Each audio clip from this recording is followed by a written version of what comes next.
Hello and welcome to day 13 of my 31 days of horror. And you know what? I just realized it's Friday the 13th. I guess I should pick an extra special horror movie for today, huh? Well, let's talk about The Shining, the Stanley Kubrick classic.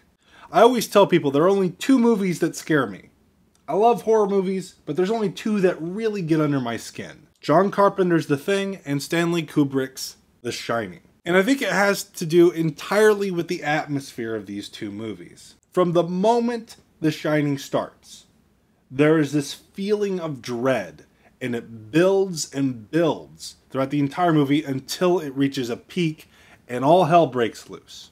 It's a very unnerving movie, and I think that's partly due to the wonderful performance by Jack Nicholson and the claustrophobic nature of the hotel that they're staying in.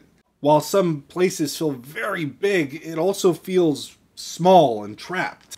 The movie revolves around a family that is staying at a hotel during its off seasons and keeping it up. Unfortunately, the hotel is haunted, and the ghost killed the previous tenants that were assigned to the same job Jack Nicholson and his family were assigned to. There are some things I feel like don't work in the movie, specifically every time the kid makes his shining face.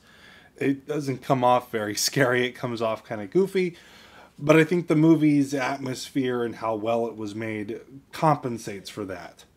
It makes it less, unintentionally funny. I watched a video years ago about this movie and how it accomplished its claustrophobic feel, and part of it had to do with the fact that a lot of the sets don't make any sense. There are windows that lead to the outside where a window wouldn't logically be. They'll be on one side of the wall and they'll go on to the other side of the wall, and also there's a window on the outside. From what I understand, this was meant to subconsciously confuse the audience and add to this trapped feeling that you can't quite get a fix on where they are in the hotel. And it appears to be very much like a maze, like the maze that is in the climax of the film.